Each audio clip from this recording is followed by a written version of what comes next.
Good afternoon, everyone, or should I say good morning if you're following us from Brazil. I must say that I'm very sorry for not being able to be in person, participating in the fourth edition of the workshop, of this international workshop organized by the Structural Development Macroeconomics Research Group. But still, I'm glad that we have the possibility of collaborating and having these presentations also in kind of blend mode with connection, with internet connection, right?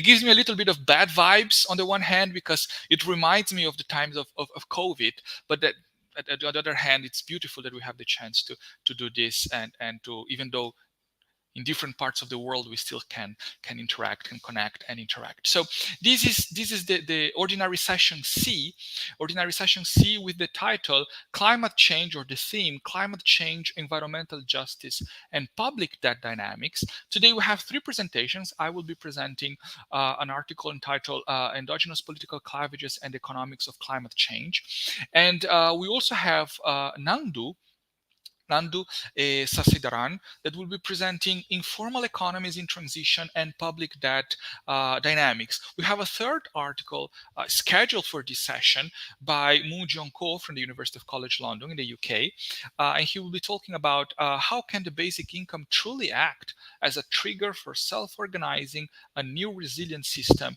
of agri-food and environmental justice. So I will begin the session presenting my joint paper, with two dear friends, Serena Sordi from the University of Siena and Christian Proagno from the University of Bamberg. And as I anticipated, the title is Endogenous Political Clavages and Economics of Climate Change. So we should keep our presentations between 20 and 30 minutes, maybe closer to 20 minutes, but then please keep posting your questions and feedback on our chat in YouTube, and we will have a moment to reply to the point that the audience raise after each presentation. So A couple of years ago, Piketty and co-authors, they published a paper in the Quarterly Journal of Economics where they document a major transformation in Western politics. So what you have is that if you go back to the 50s, 60s, and even the 70s, the center-left or left parties, they were supported by lower earnings and less educated voters, while right-wing parties, they were supported by the rich, so to speak, highest earning voters, but also the highly educated voters. But then you have a big change, and 50 years later, after 2000s and 2010s, what we have is that the poor, so to speak, so the lower earning voters, they continue to support the left. The highest earning voters continue to support the right, but we have a switch in terms of education. And now the most educated voters are voting left, and the relatively less educated voters are voting or are supporting right-wing parties. And the forces behind this apparent disconnect between income and education, or the income and educational effects, they remain somehow controversial. I would say that there is not even a consensus on the what is the right framework to place the analysis, because, for example, you could think about these transformations as a shift in a unique equilibrium point of the socio-economic system. But of course, you could also conceive a multi-stable system when you are actually transiting between different basins of attraction, for example. What everybody more or less agrees is that the analysis cannot ignore social cultural elements. So the classical distinction between left and right from an economic distributive point of view should leave space, or we should leave space in our analysis to include also social cultural considerations, a left and right from a social cultural point of view. Now, in fact, Piketty and co-authors, they do document that environmental attitudes, the environment is part of the social cultural dimension of politics. They document they are an important piece in the puzzle, because the rise of green parties explains half, so 50%, around 50% of the positive link between education and left support, resulting in 15%, explaining 15% of the income education reversal.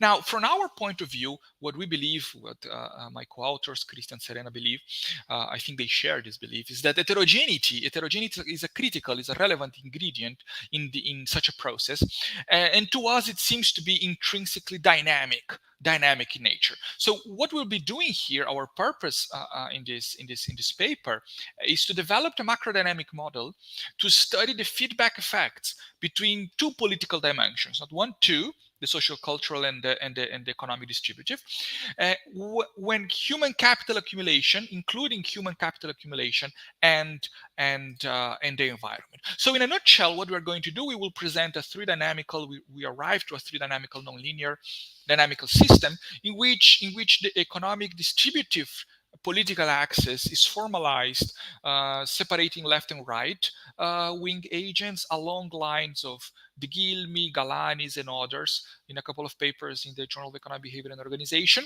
And the social cultural axis, we will simplify it to the environmental agenda. So supporters and those that don't support or against a green agenda, that will be our left and right from a social cultural point of view. And this will be formalized along similar lines of our previous work. The composition of the population, this is important for us, the composition of the population is not given. It will change endogenously. It changes endogenously following a continuous time version of the discrete choice approach by Broken Holmes back in the 90s. It's a classical article in Econometrica. And we find that the model is compatible with 1, 3, and up to 9 equilibria, opening the door to study the basings of attraction. So I will show you a couple of equations, but what is important for me in this presentation is to highlight the story, the main story, our main narrative that is summarized in this diagram. So you see that there are two red balls, and the two red balls correspond to the two political dimensions that I mentioned in the beginning of my presentation. So the first one is the classical economic distributive dimension. It is captured by this index X. And this index X goes between -1 and 1. So what happens is that if the majority of the population is right-wing, X will be positive. If the majority of the population is left-wing, from an economic point of view, X will be negative. If the population is equally divided between the two groups, X is equal to 0. And then you have the extremes, X going to -1, everybody is left-wing, X going to +1, everybody is right-wing. Now, the social cultural point of view, the social cultural dimension works in a very similar way. We have our index phi that goes between -1 and 1 again. So if everyone is left-wing from a social cultural point of view, phi will be equal to -1. If phi is equal to 1, it means that everybody is right-wing from a social cultural point of view, and so on and so forth. And of course, an agent can be right-wing, for example, from an economic point of view, and left-wing from a social cultural point of view. So you can have up to 4 combinations, right? The agent can be, or the population, you can form a coalition that is right-right, left, but you can have the hybrid cases, right-left or left-right. Now, depending on the composition of the population from an economic point of view, you will choose educational investments and how much you will tax the skill premium. So the moment that is decided, you will have a certain investment, a certain human capital accumulation, a certain amount of skilled labor, and this will feed back on inequality, because inequality in the model will be captured by the wage differential. Okay. Now, from the wage differential, we have a certain amount produced, so a certain production technology that depend on the amount of human capital in this economy. Okay, so what happens is that pollution or environmental degradation, CO2 emissions, is a subproduct of GDP, is a subproduct of producing. Okay, so for a certain level of output, we will have a certain level of emissions, and emissions will interfere in how agents vote or how they position themselves from a social cultural point of view. Now, depending on which group prevails in this dimension, you will choose the carbon tax that is our investment, our mitigation investments. So you will choose a carbon tax, and the carbon tax will feed back on CO2 emissions. So a higher carbon tax will increase the cost of carbon. So firms will increase their search for energy efficient production techniques, and this will reduce CO2 emissions. So we have a loop there. All continuous lines in the diagram, they describe mechanisms that we studied both analytically and also numerically.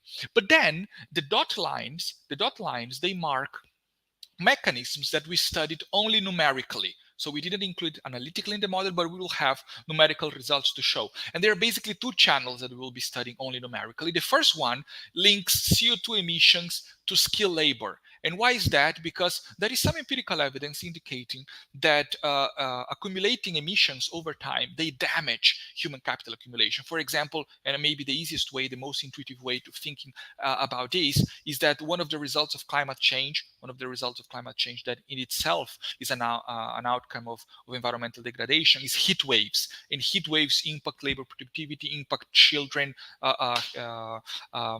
number of days at school, learning processes, so they damage human capital accumulation.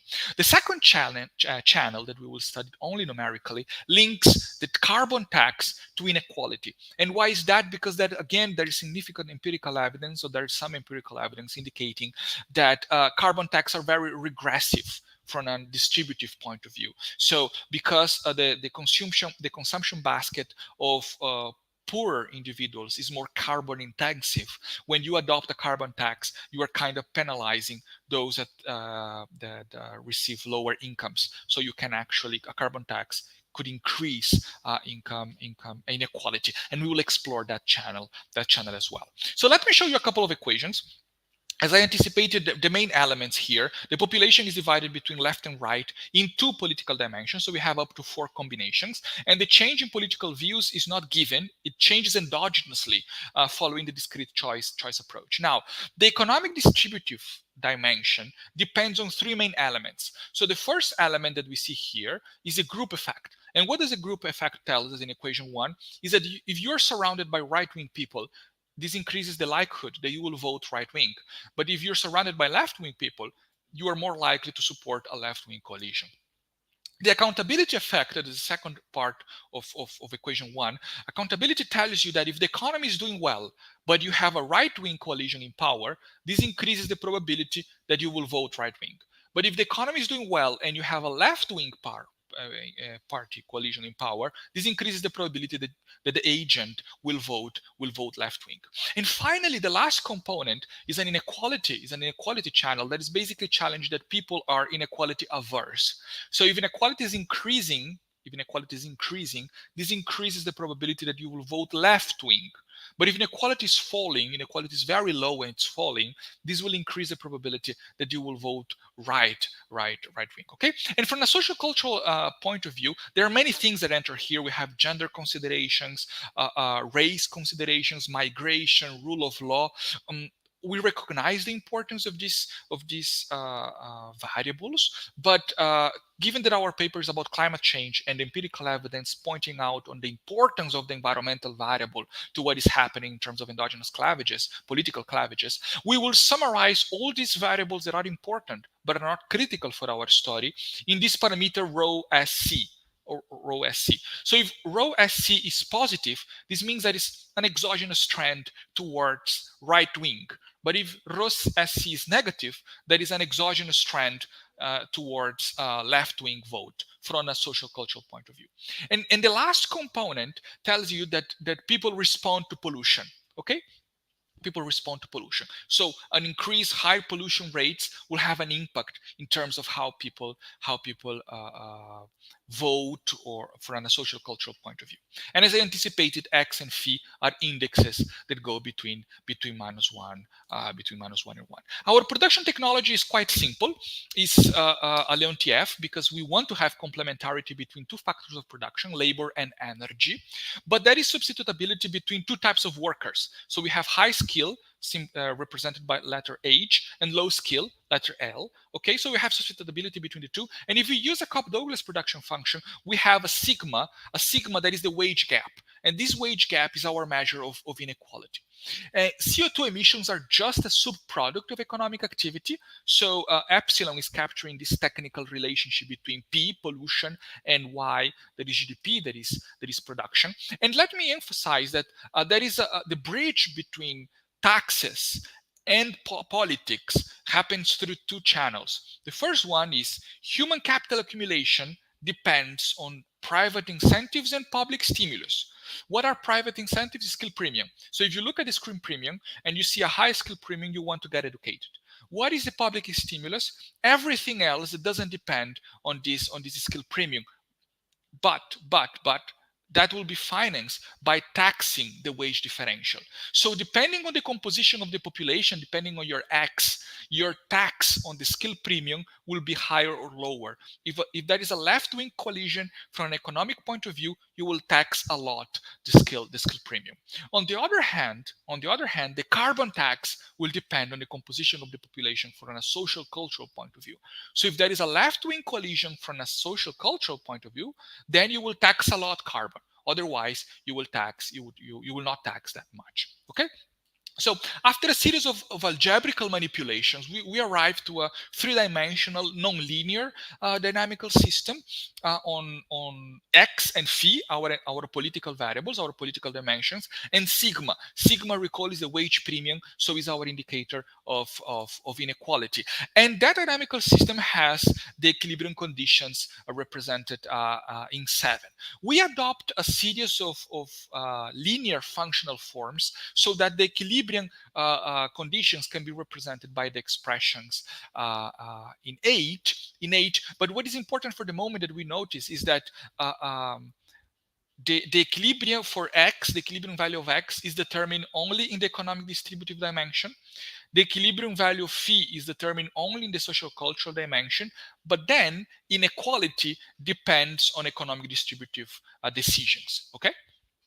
Okay, so it's possible to show, and in the paper, we have a working paper circulating, and we have precise or rigorous demonstrations for the existence of a unique and multiple equilibria, and also the corresponding local stability analysis. But what I want to highlight here is that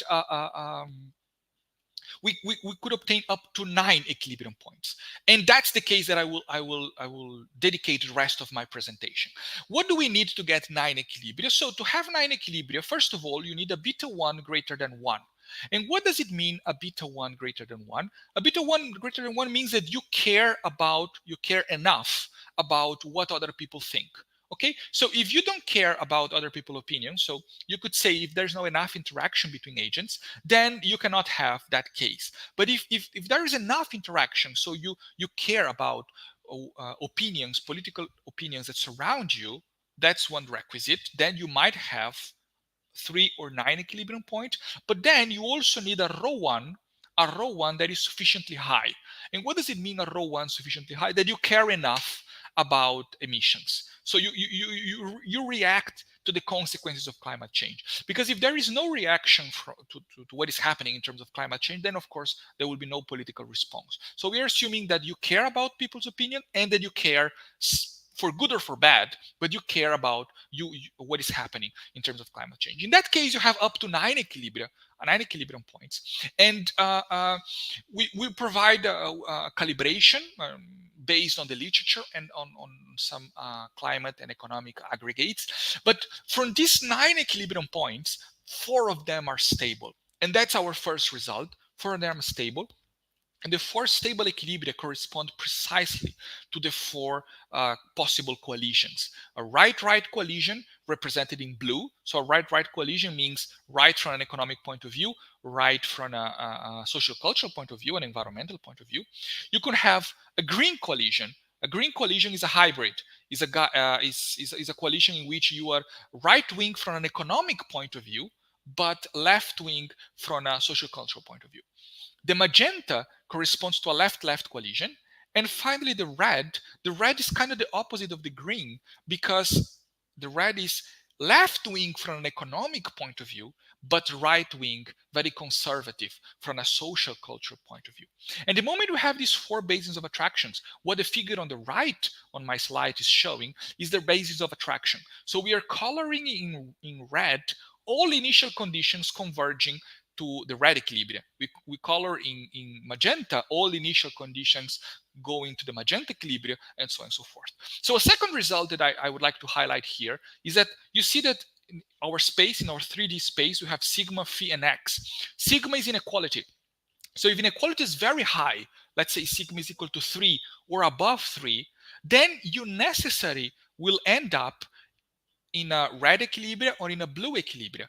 And we believe that this speaks about the breakup in the relationship between education and inequality in voting that we saw or that I showed in the beginning of the presentation. Because what we are basically saying here is that if inequality is very high, then the debate will only be about economics. People will not care about social culture. So then the debate will be between red and blue. And red and blue are exactly these economic distributive considerations. But if inequality goes to intermediate levels, like it happens after the 70s and 80s, then with intermediate levels of inequality, you care about social cultural elements. You start to care about social cultural elements, and you break the initial relationship, and all four possible combinations become possible. A third result that I will stress here is in this slide. So what happens if people care a lot about private incentives, but they don't? They look a lot about they look at the skill premium when decided whether to get educated or not, and that matters a lot. So in that case, a left-wing coalition will produce higher inequality than a right-wing coalition. So you see that magenta, the sigma for the magenta and the red, is higher than the sigma for the blue and green. And why is that? Because if people care a lot about the skill premium, but then the coalition is a left-wing coalition from an economic point of view, this coalition will tax the skill premium. And the moment they tax the skill premium, this is reducing the skill premium. So less people get educated. Less people get educated, this increases the skill premium and increases inequality. Okay? Of course, if people don't care about the skill premium when they accumulate skills, then the left wing, from an economic point of view, is able to bring or to deliver lower inequality. Finally, we ask ourselves, okay, suppose that we are able to create a left-wing coalition from a social cultural point of view. So we will implement a carbon tax. Is it enough to achieve negative emissions? Because to fight climate change, we need to achieve negative emissions. So what these diagrams are showing, the two diagrams on the bottom are showing the cases in which right coalitions prevail. So if a right coalition prevails, emissions are always positive. That's not surprising. But the two diagrams on the top, the diagram, what they are showing us is that even if the left-wing coalition prevails, and these two diagrams on the top, left-wing coalitions from a social cultural point of view, they prevail, bringing emissions negative, bringing emissions down is extremely difficult. Only in the yellow case it happens. And what the yellow case has that is different from blue and the orange cases is that technology responds. So when you adopt a carbon tax, firms react, increasing their search for energy saving production techniques. Now, the blue and the orange line correspond to cases in which this search is not very successful. Okay, so if this search is not very successful, emissions don't respond, even if you have a green coalition or a left-wing coalition from a social cultural point of view in power. The yellow line is telling us that you have a strong response of technology, and that will be perhaps our final result.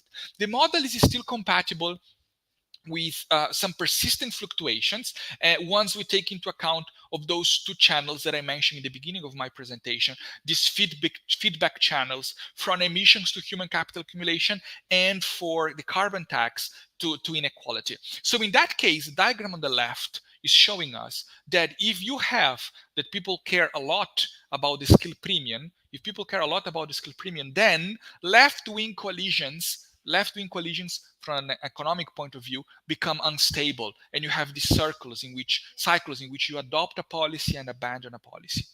But if people don't care enough don't care a lot about the skill premium, about the wage gap when they get educated, then the right-wing coalition from an economic point of view becomes unstable, and you have these cycles with right-wing adopting and leaving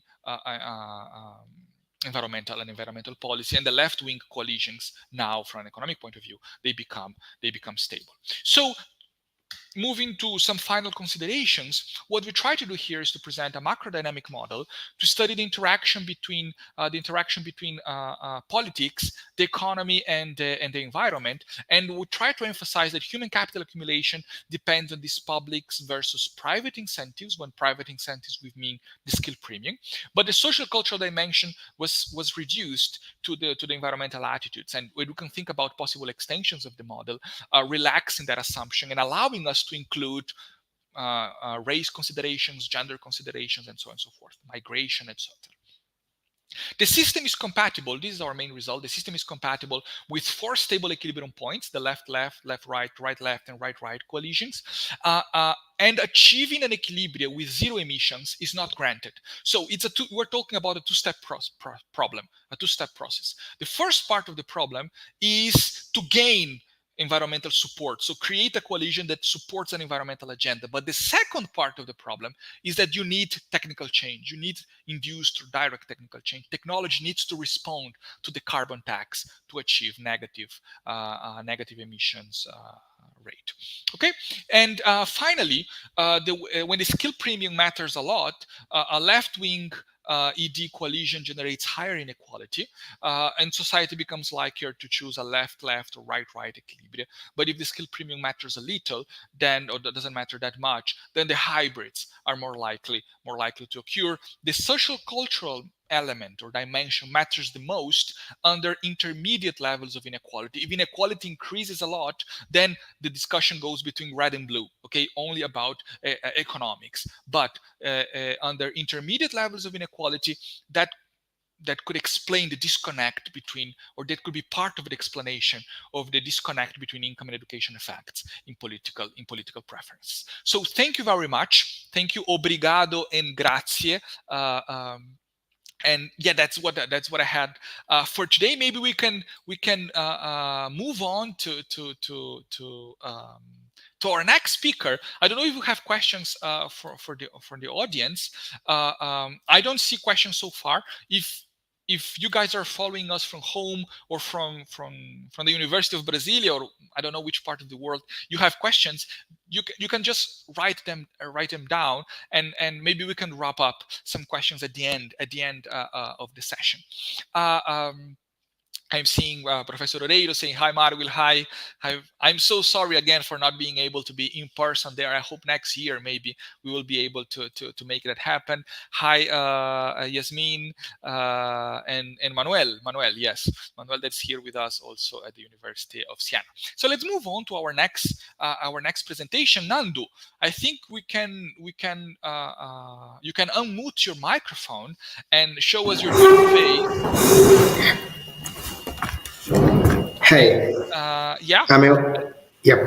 And we can continue with your presentation. Nando will be talking about public debt dynamics and structural change. So he will be presenting an article entitled "Informal Economies in Transition and Public Debt Dynamics." So Nando, thank you for being with us, and the floor is yours.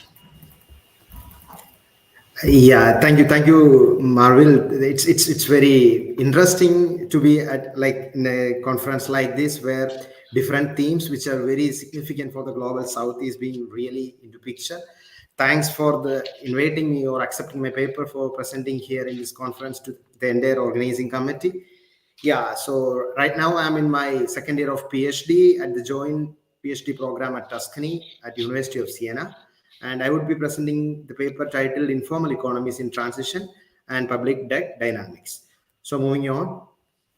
So let's see, what is informal economy? There is a big discussion about informal economy for a long time in the literature. If you see from a long narrative, there are different perceptions, different thoughts, different ideas about informal economy. But as per ILO, informal economy is something like all economic activities by workers and economic units that are in law or in practice not covered or insufficiently covered by the formal agreements or the formal arrangements. So this is what is defined by ILO. So looking at the main literature of informal economy and informal employment, we could see that there's a beautiful paper by Porter and Schliefer 2014 actually explaining some of the key features or the key characteristics of an informal economy.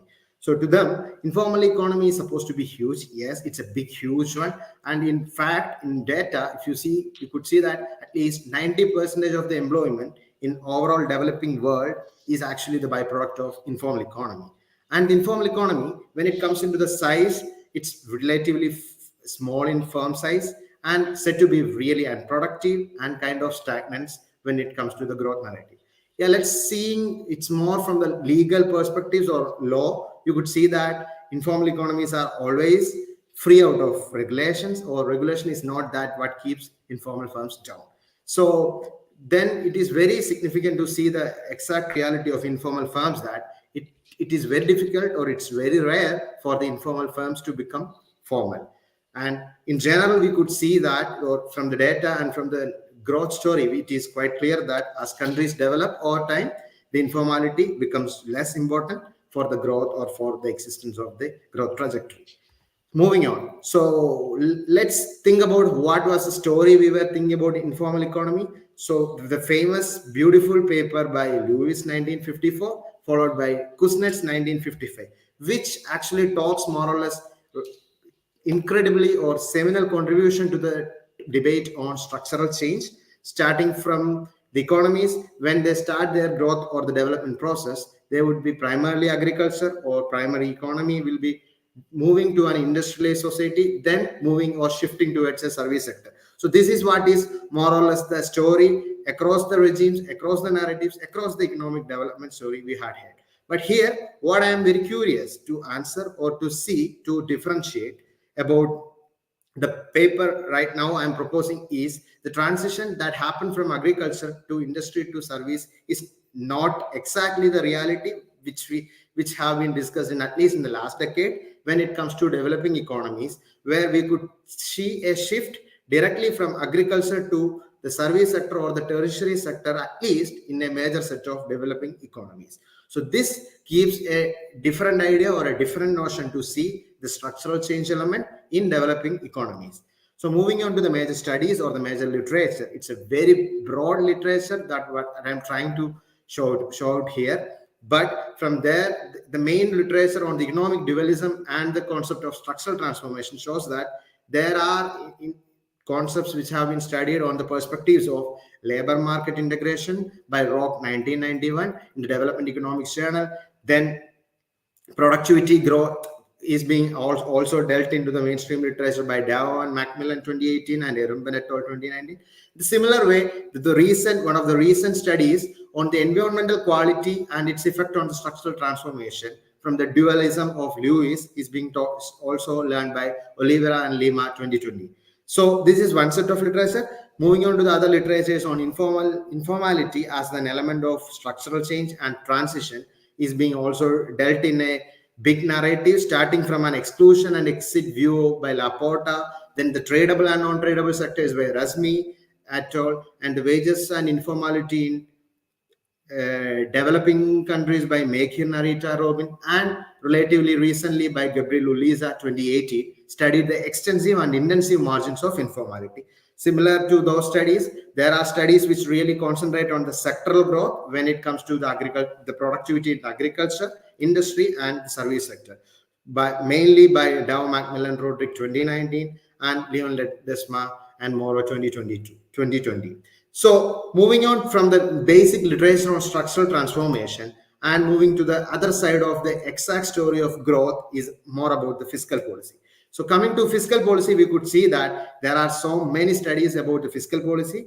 One of the prominent study by Barrowd 1979, Blanchard 1985, Panizza and Presbytero 2014, more about how to finance the economic growth, especially in countries where growth has to be really put forward by the government or the fiscal policy.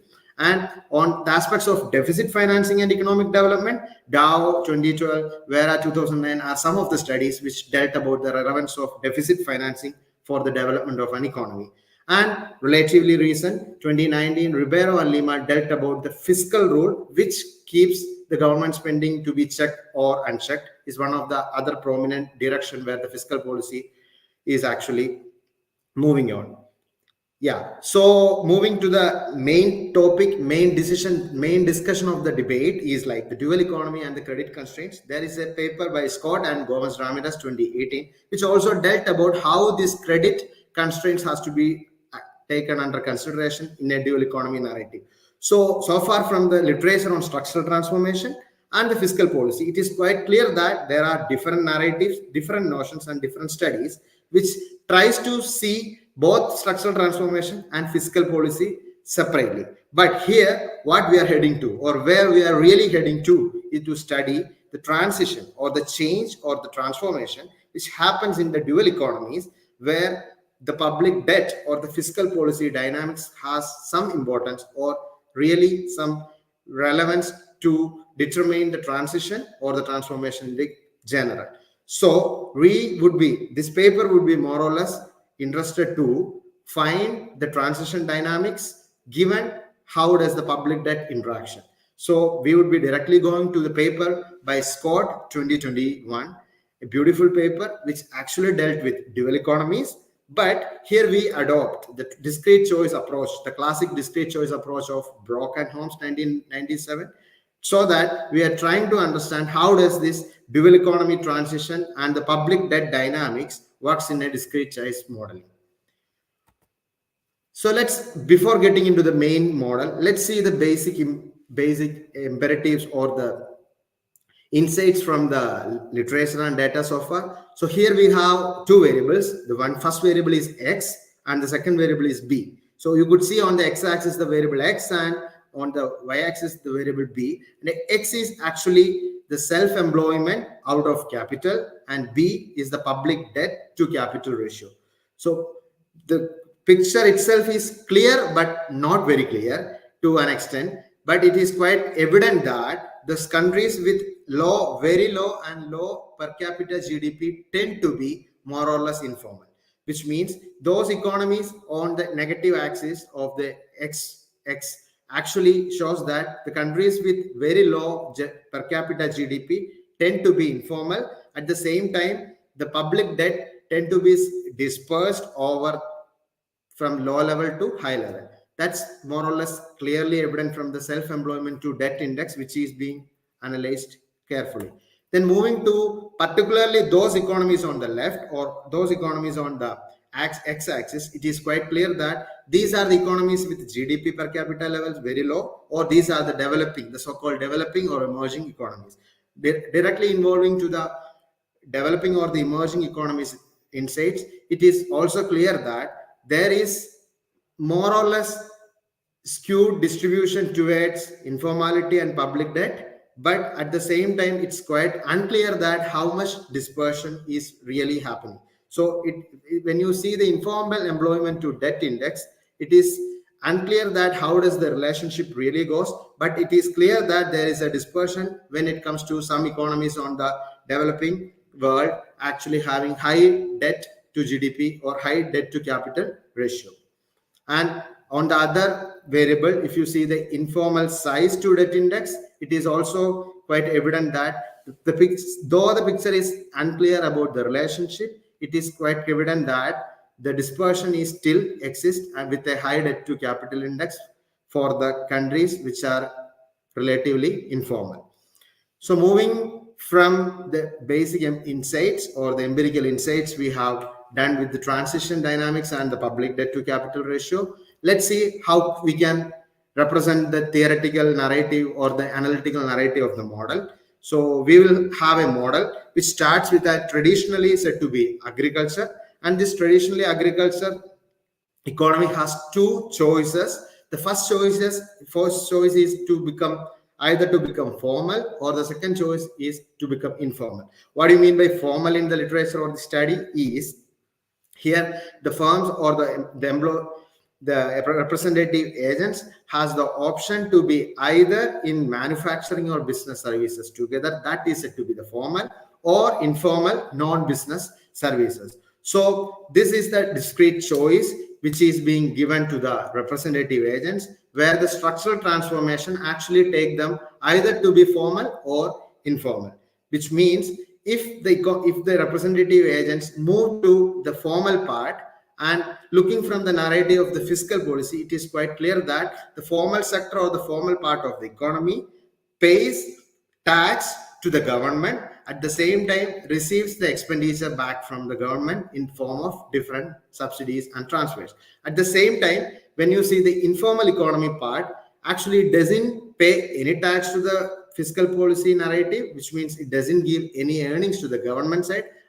But regardless of not receiving or not, government is supposed to spend to the informal sector of the economy too, which means the transition makes either to be in the formal sector or to be in the informal sector, where informal sector tends to have bit burden on the fiscal policy, where the formal sector more or less reduces the burden, since fiscal policy has an element of tax coming from the formal sector. Which means if you see the basic understanding about the financing from the literature and from empirical insights, it is quite sure that the fiscal policy in the developing world or the economies where the dual economy persists with higher level of informality, it is quite clear that fiscal policy has a big element of public debt, which finances the complete budget of the economies in the developing world. So from this aspect, it is quite clear that a transition to informal economy,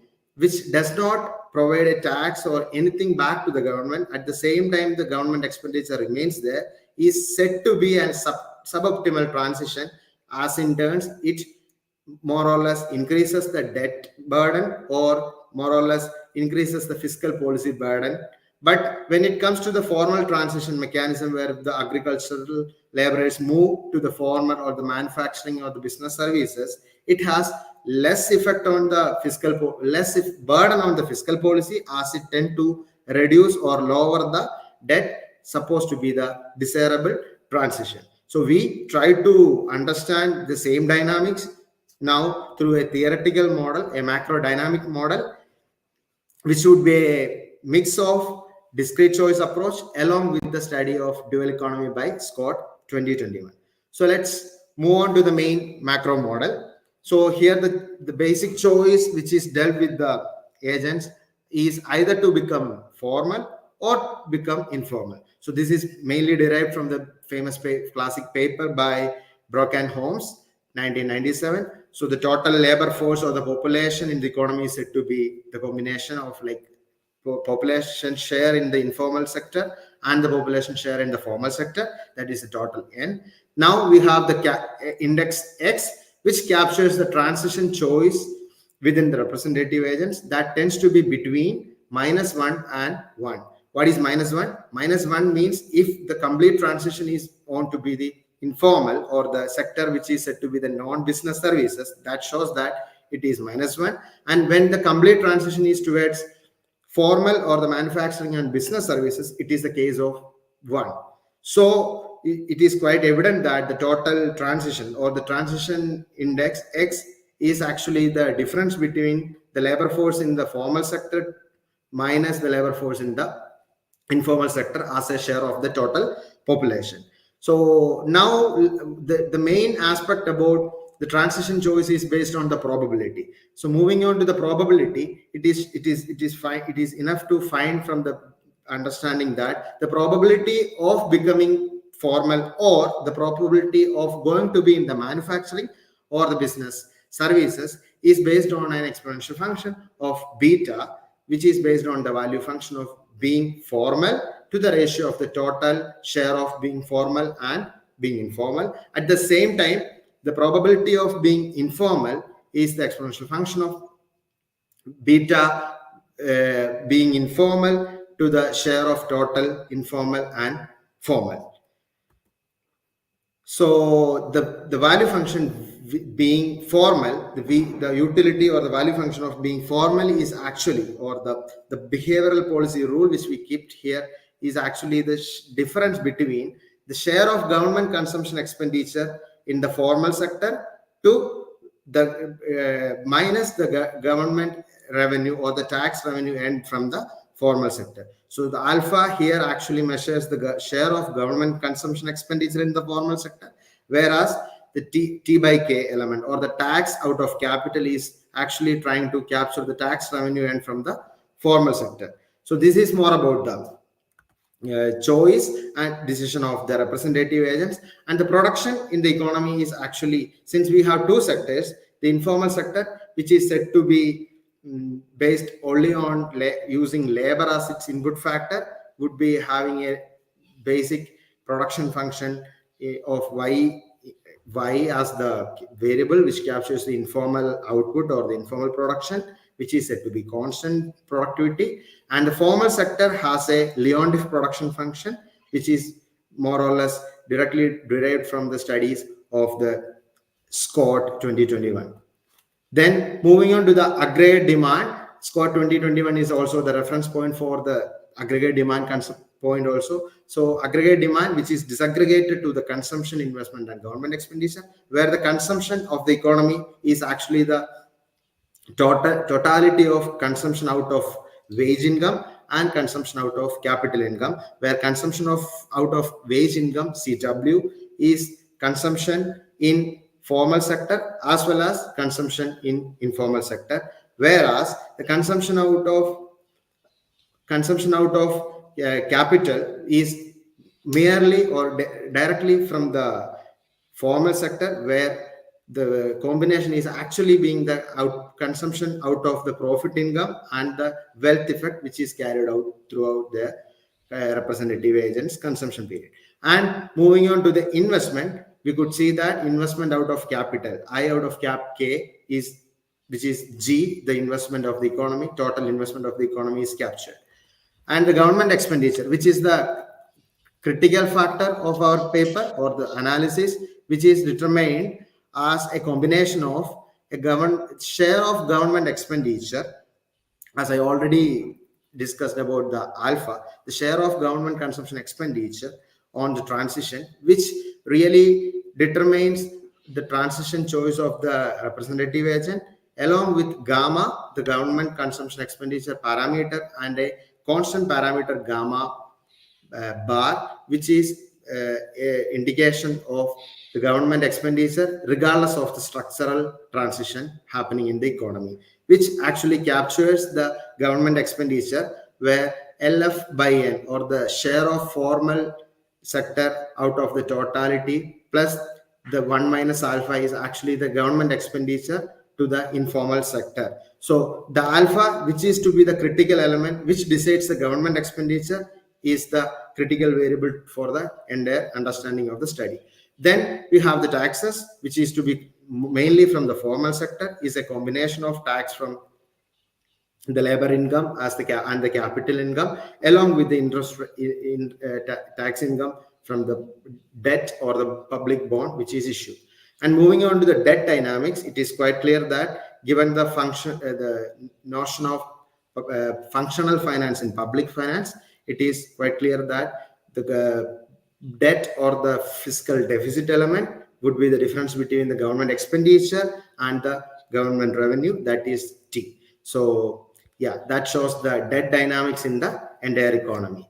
And moving on to the dynamical system with different steps and different calculations and considerations, we will get a dynamical system where B dot is the function of gamma bar plus gamma, and X dot is equal to the hyperbolic tangent function of beta alpha minus tau W 1 minus pi sigma 2 pi sigma pi IB minus X, which would be where actually the B is the ratio between the public debt to capital. And given the dynamical system, it is quite clear and it is evident that the equilibrium condition B dot is equal to X dot, which is said to be 0. And understanding the dynamical system at steady state, it is quite clear that there exists an equilibrium, provided that the G, or the capital accumulation rate, is greater than the interest paid on the real interest paid on the public debt. There admits a unique locally stable equilibrium solution for such that D is theta 0 plus theta 1x, and x is hyperbolic tangent of omega 0 plus omega 1 D, where theta 0 is a particular portion of the total dynamical system, and theta 1, omega 0 and omega 1 differentiate the part of the dynamical system, where this B and X are simultaneously satisfied.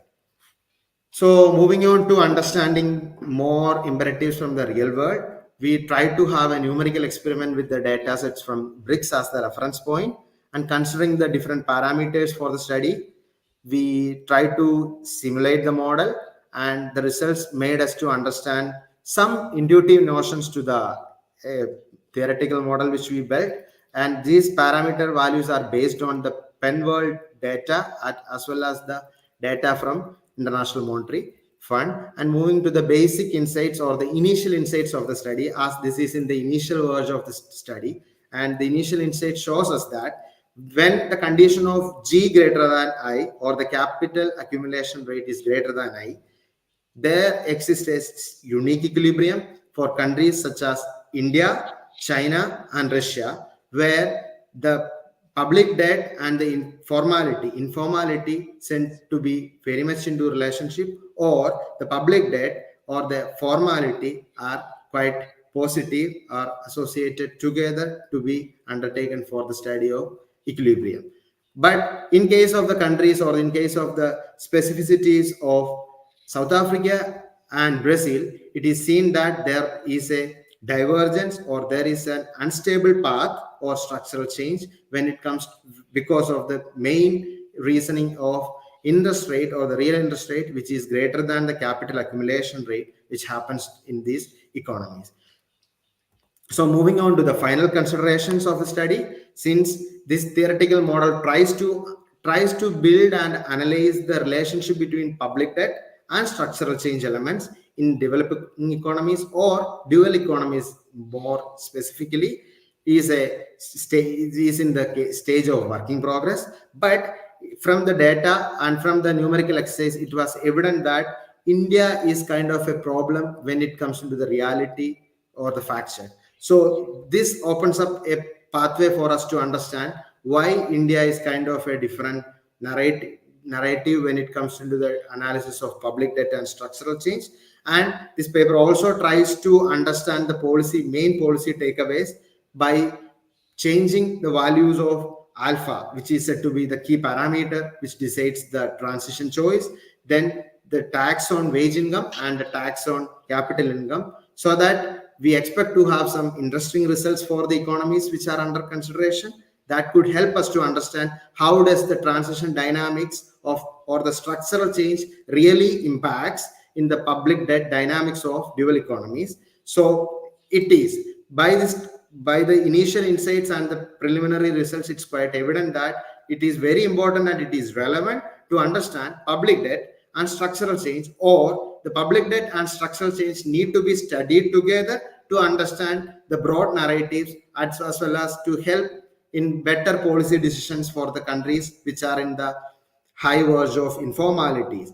But the initial takeaway from the numerical simulations of BRICS, it was clear that as far as the capital accumulation is greater than the real interest rate of paid on the public debt, the higher informality comes up together with a higher public debt. But when the capital accumulation is less than the real rate of interest, it is found with the case of Brazil and South Africa, at least, that it comes up with lower public debt but with a divergence or an unstable dynamics. So this open up us to understand the exact reasons behind this dynamics, or to understand closely about the relationship between public debt and structural change in the developing economies or the dual economies in narrative. Thank you. Thank you, Nando. Thank you very much for a very clear presentation. Thank you for respecting the time. Again, I reinforce my invitation to our friends that are following online. As you are listening to the presentations, and at least those that are following the presentation synchronous, if you have questions, just write in the chat, and we are more than happy to answer to them, or maybe to have a discussion. We have our third presenter with us from the University College London, Mu Jong Ko, and I hope I'm saying his name correctly. But before jumping to the third presentation, and then for this purpose, I will ask Danielle to help us and maybe put the three of us together in the screen for a couple of minutes. Nando, I wanted to ask you something regarding your model and some of your results. So it's intuitive for me. It makes quite a lot of sense that G greater than I, for G greater than I, your equilibrium is stable, and for I greater than G, your equilibrium is unstable. But I was curious about the economic intuition of your result, that higher formality comes together with higher debt when G is greater than I. So what is economic intuition, or do you have something to say about that result? Thank you. First of all, thank you for that question. It's very important to understand that question, at least as a student, or more from an economic narrative. And yes, it is quite clear that there is a relationship between capital accumulation and rate of interest. But how it is important to this model, particularly, or economic intuition about the model, is that the capital accumulation, which is said to be the ratio between the investment out of the investment to capital, at the same, that is a big component of public debt when it comes into the developing economies. And this goes to the debt dynamics.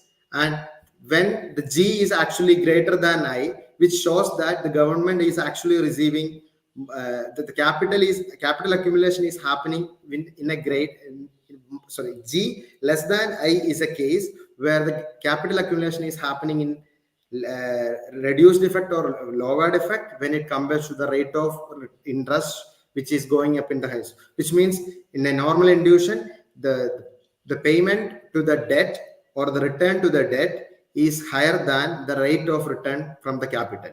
So which effectively addresses the problem. The capital accumulation is not able to solve the real dynamics in the structural change aspect, and which is going to have a burden on the public debt, as the rate of interest on the public debt is higher than the capital accumulation. Okay. Thank you, Nando. And moving to Mu Jong Ko, it's a pleasure to have you with us. And he will be presenting and closing this session. How can basic income truly act as a trigger for self-organizing a new resilient system of agri-food and environmental justice?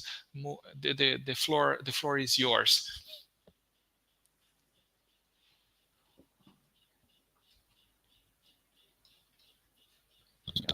Thank you.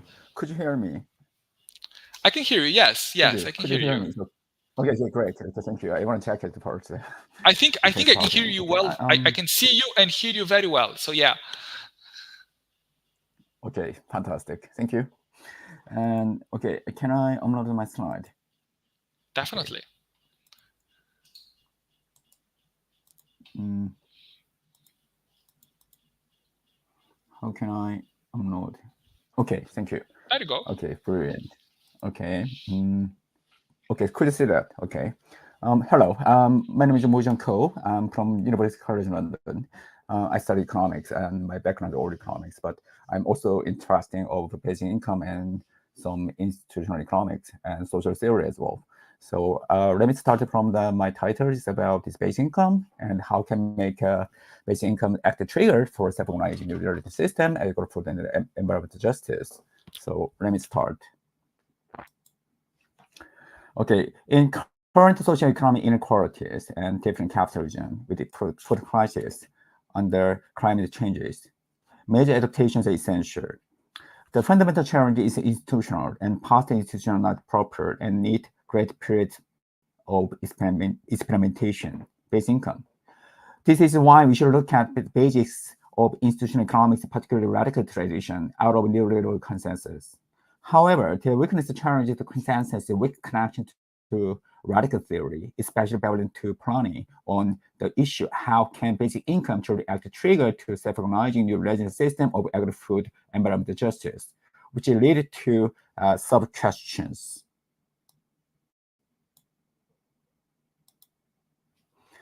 First issue is, as shown in Figure 3, substantive micro-foundation on how capital system, agri-food system is organized and structured, and even think micro-foundation matter, but its connection to neoclassicals, of which micro-foundation is not substantially radical. This issue related to a different perspective, the deeper origin of disorder. The third problem is related to whether the issue how agrarian basic income acts as a trigger for self-organizing is meaningless or not, because individual economic actors do not need to know exactly the contribution to basic income to regularity of macro levels of capital food reproduction, but they fail to recognize that collective actors self-organizing experimental movement like basic income full of institutional variable as shown in the Figure 4, market versus non-market and pro-capital versus anti-capital. Then first issue is a fragmentation in answer to question whether the basic income truly acts as a trigger for self-organizing the regional system of food environmental justice, such as yes, no, not sure, with a different reason, which is related to last question. If not truly, what is the solution, such as reformist, to look basic income as a short-term supplement for capitalist system food work better, while radical to look basic income as a long-term substitute beyond such a system. Also, there's ones who think the question is a political, non-scientific understanding, so not to decide which side the fancy stands on. So this paper, my paper, tried to answer the 5 sub-questions by different understanding on Bevelin Prony with case study of Korea.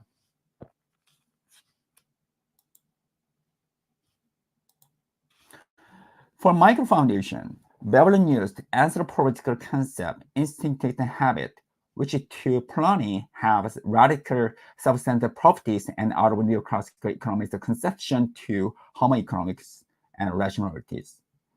Instinct, which is divided into workmanship to predation, influence on human behavior, which is divided into ones justified by technical knowledges and habit of thought or habituations.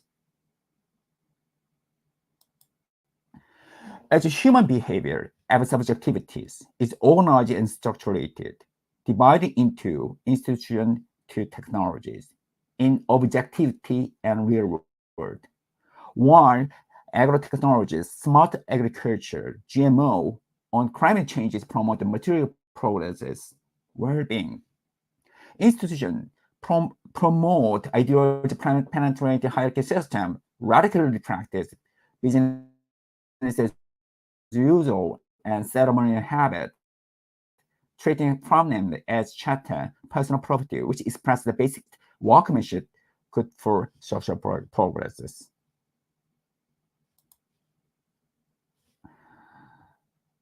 These institutional approaches can be radically connected to Korea capitalist system of food at pre-COVID time, which is structured to business to industry in food production sphere, which means private property institution is based on predatory exploitation of the farmland workers, which serve the radical social classes, structured industry to business, representing workmanship to predation.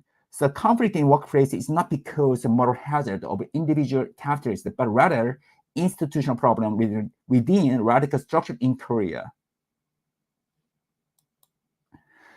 This class struggle, which takes a mutual sabotage property between business and industry, is now relevant to Korean cases, where as shown Figure 5, non-farmer workers' ownership dramatically increased to 48.1%, now close to farmers' ownership. Farmland workers have struggled against the wage discrimination, overwork, and the right to work-to-life imbalances, matched to constitutional and equal employment, work-to-family balance law. But business, out of such a request, organized their own trust cartel for non-agriculture, either farmland increasing prices with disposal of the harvest agri-food by private property law to list a few. So at pre-COVID time in Korea, such capitalist institution private property treating permanent merely as a chapter, not fictitious community, as Prani said, is the origin of disorder in Korean capitalist food system out of landed to tiers principle based on constitutional law and Farmland Act. Also, under climate changes, if its agri-food system is the most striking index for community cultural level, it's worth to reference the next two figures.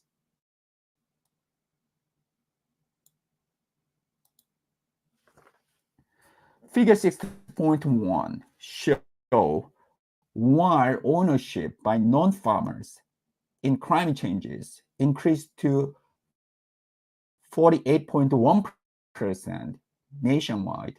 Food grain self-support decreased dramatically to 20.2% in 2020.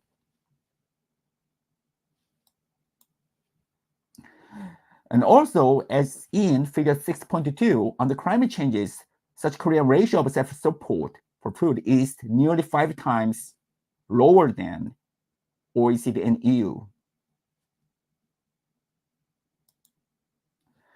Then in climate changes, how basic income with universal unconditional properties for basic economic survival act as a trigger for self-organization for of institutional variable, market versus non-market, and per capita versus anti-capital, where Veblen and Planian ideas can connect the 4 aspects like self-organizations as institutional properties changes with a struggle to reorganize, reconstitute, and restructure the order out of disorder, out of Marxist terrorism, crisis capitalism, and second, the capital as a result of law and institution is rooted in the relations of productions and radical substantive properties approaches to micro-foundation, habit, and institution rather than structural functionalism.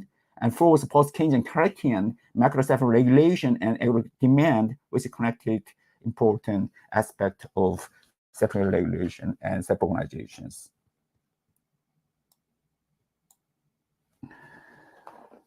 And this figure shows that Korea is the lowest not only in the community confirmed COVID-19 cases per million people, but also in government additional spending, including agriculture subsidies to COVID-19 and climate changes in 2021, especially blue-collar countries experimenting and practicing agrarian basic income. And these figures show Korea increased its agricultural subsidy 6.6%, but still much lower than OECD to EU during COVID-19 and climate changes, especially blue-collar countries experimenting or practicing agrarian basic income. And furthermore, as shown in this figure, 8.3, Korea's ratio of agriculture to whole GDP capita during climate changes, COVID-19, decreased to 1.8%, more than 2 times lower than world average, now closer to some blue-collar countries experimenting or practicing agrarian basic income, which led to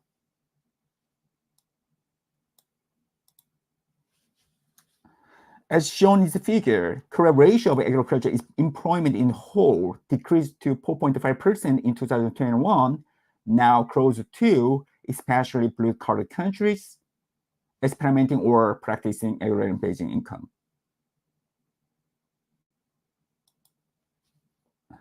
First, the government, like Marx, post-Keynesian, and Clarkians, Veblen Planian argument is considered government as business government to enforce private property is privilege is developed in Korea, where it's shown in figure 9.1, decreased budget for agri-food and climate changes from 4.3% to 2.6%, 9% in 2020, which is even used for private property, for profit, particularly like not only unmanned smart farm innovation against the climate changes, but more importantly, agricultural direct payment system, as shown in figure 9.2, unlike a basic income system initiative based on farming scale, not human, which is in turn good only for non-farm absentee landlord, as not universally unconditionally given to tenant farmers, basic livelihood securities.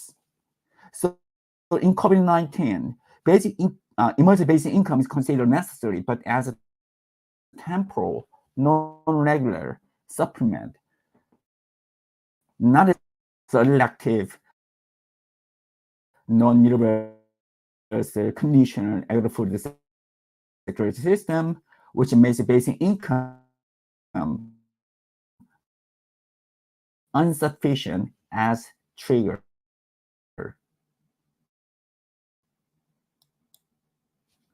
And second, investment.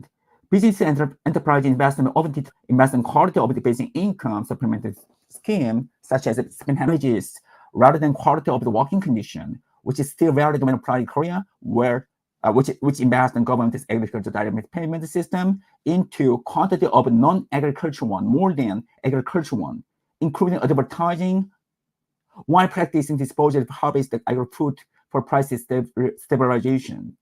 And also even being agricultural one, mainly for GMO food against climate changes, as shown in figure 10.1, 10.2, rather than quantity of employment, as shown in figure 8.4 before, as also quality of working condition.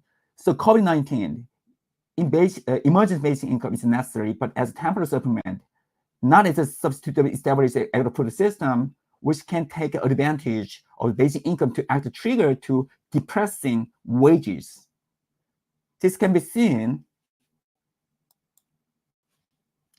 figure 10.3, rapid increase of the GMO import and use of pesticide and chemicals fertilizers as a response to climate changes, ranked at the top in the world. But also, as shown in figure 10.4, increase of food prices 12.6%. It's much higher than economic wage growth is 4.0%, 5 times higher than OECD and EU.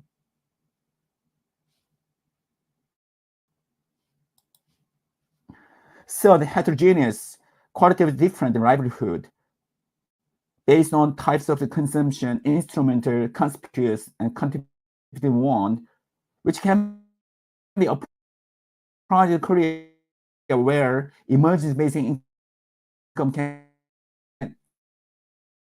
act to increase 1.1, but also increase of the particularly pent-up or revenge consumption due to chronic discontent with coefficient, as shown in figure 11.1, 11.2.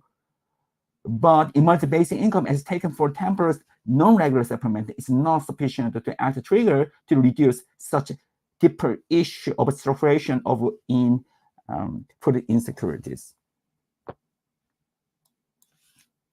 So as shown in these two figures, this can be shown in this figure, there's still big structural issue gap of the food security or household by income level.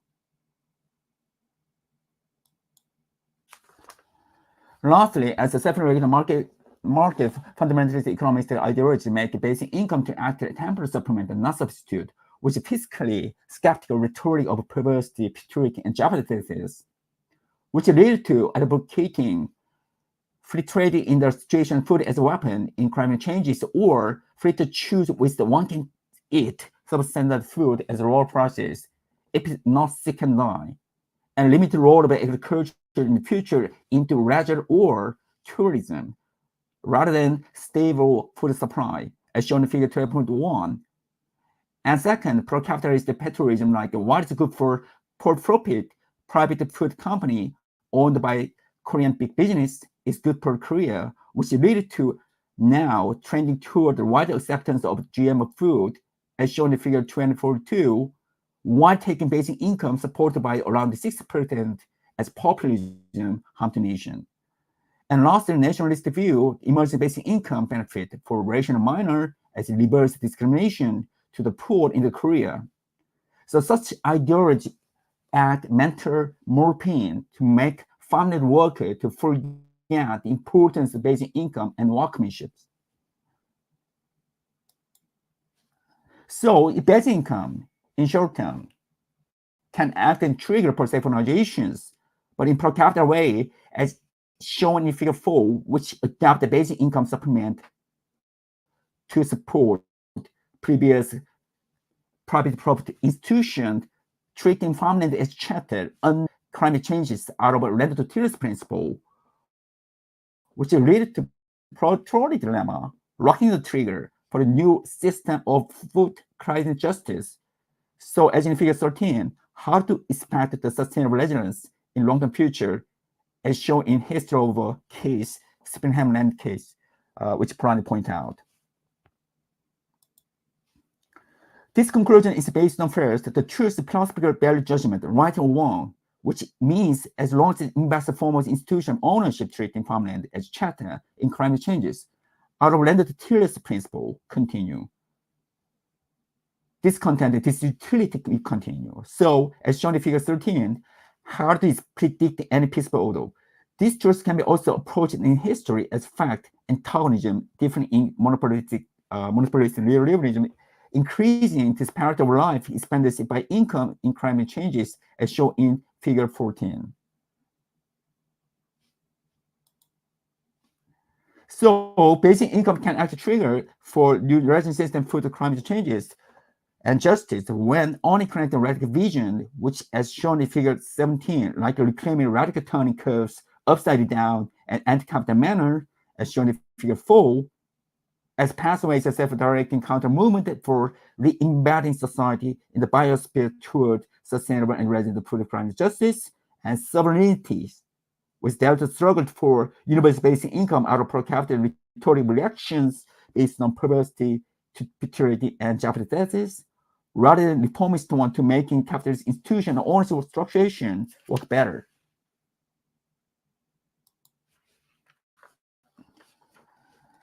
This connection to basic income to radical vision can act truly only when it's connected to radical forces who practice first counter movement with the radical adaptation to anti-capital process with critical approaches to substance of structured food system and climate changes. Second, reciprocity working on common principle, universal basic income, not taken together with the smallholder and public permanent initiative. And third, open to exotic and entirely novel entrant with a thinker out of Plato caves, Korea. And so lastly, align universal basic income common principle, equality, equity, and liberation of free system in climate changes. So this is my conclusion. You can see my problem aspect as well. Beyond superficial issues of market versus state, Keynesian versus neoliberalism, institutional economics address a deeper real-world issue, structuration in capitalist agricultural system in Korea, which act as a root and substance of the long-term crisis of food and environment changes. In this crisis, basic income, in turn, can act as a trigger for stabilization in short term, but valid, truly valuable, effective. Only when it's connected, truly connected radical theory, Evelyn Polanyi, with the long-term vision, look for your resident system, food and environmental justice beyond such a capitalist system. Thank you. Thank you very much. Thank you very much for a very interesting presentation. As I did before, I repeat to the audience, if you guys have questions or if you would like to interact more, raise it's a discussion, feel free to write in the chat. Feel free to write in the chat, and we can have a discussion or a conversation here. For the moment, Moon Jong, am I pronouncing it right? Yeah, it's perfect. Yes. It's perfect. I will take that as a compliment. Perfect. Moon Jong. Yeah, bueno. I have a couple of questions for you. Basic. I'm very. I would say pro basic income. I think basic income is a very, very interesting idea, and so I approach your presentation from a positive point of view. But I was wondering two things. From your analysis and in your opinion, can basic income revert some of the negative trends that you showed in South Korea in terms of ownership and other negative trends that you show? You think basic income could help or could be part a reversion in these trends? And the second question, I was a little bit curious on your thoughts on the decline of the institution of private property. You showed a graph with a decline in the institution of private property. I was wondering if you could elaborate a little bit more how it fits your analysis.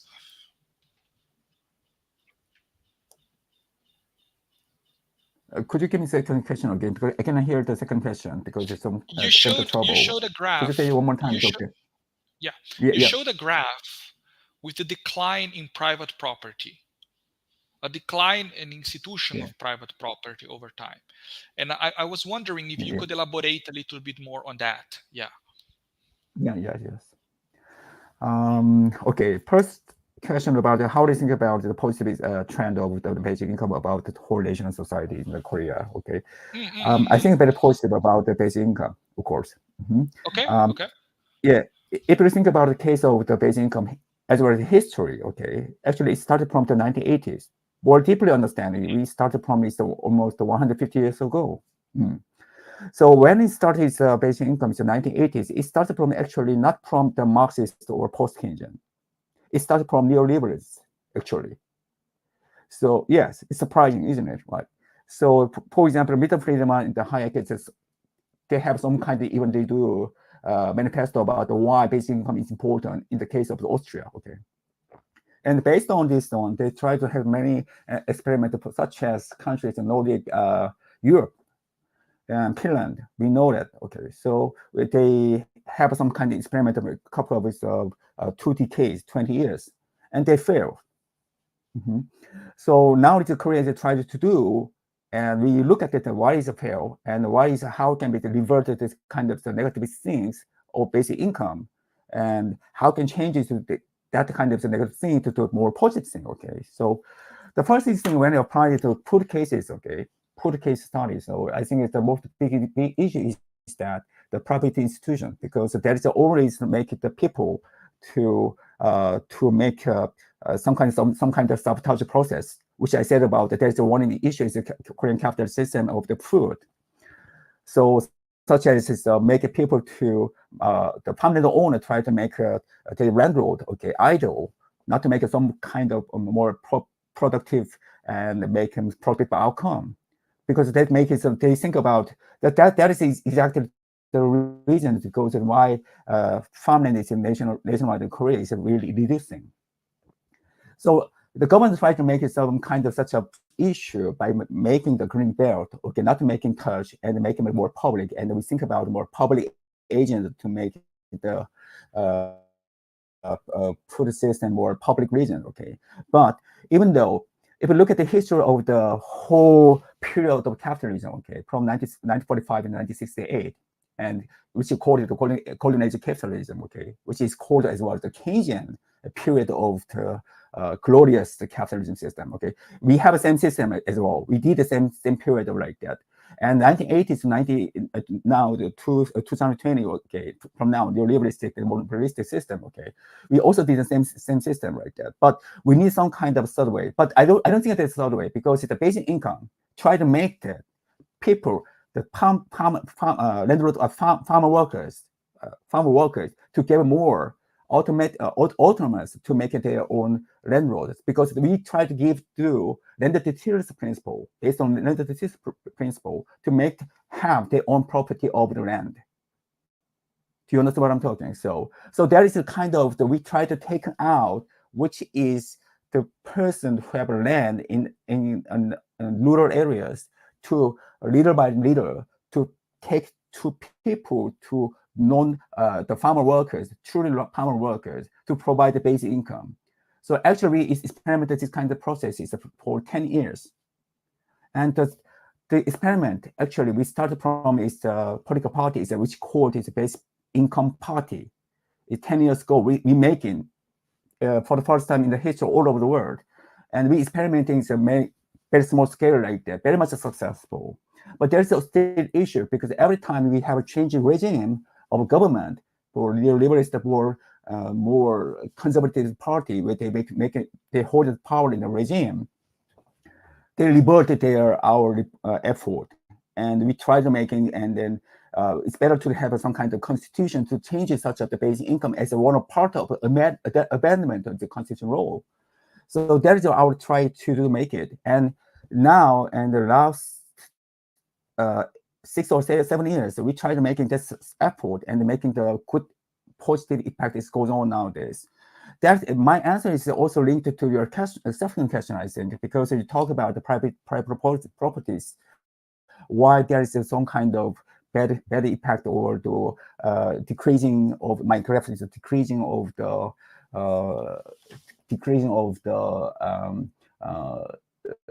accumulation regime, which open court is actually is a promise which is often comes from its actual Marxist perspective. Okay, if you understand post-Keynesian as a Marx and Keynes, I'm much part of it when I analysis of positive analysis on the process of the capital accumulation is more Marxist rather than Keynesian actually. So that is but I do not follow so much as a certain portion of the Marxist theory of the class of the capitalism, especially the product system. Okay, so because I understand the self-organization and self-regulation, which is the Kantian ideas of the circular process of the understanding of deeper understanding of that one. But we need to understanding what is a truly deeper understanding is Marx, which approaches that capitalist, the institution of the private property is a really deeper issue, which make us think about the different structuration between permanent workers and the rental owners. And also that is also proven by the government data and also ILO data. You can see the ILO data is a special part of the food sector and agriculture sector. You can find them in data. It's showing especially in Korea, not only in Korea, actually, Latin America as well. Okay, and Brazil cases as well, which I look at the case of Brazil. They also practice some kind of basic income actually. So that's I think it's with Bolsa Familia. Yeah, yes. So I think many countries also 2 years ago have a presentation about its basic income is a BN, which is the basic income network.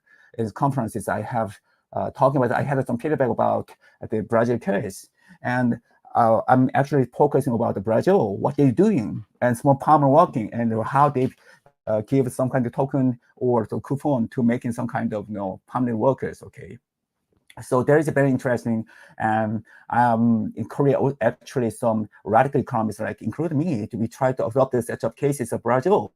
Okay, so there's one of fantastic cases which I can learn from other countries. But when I look at the Brazil cases, they are on the process to practice landed to tillers principle, which is out of the private property institution about land and food.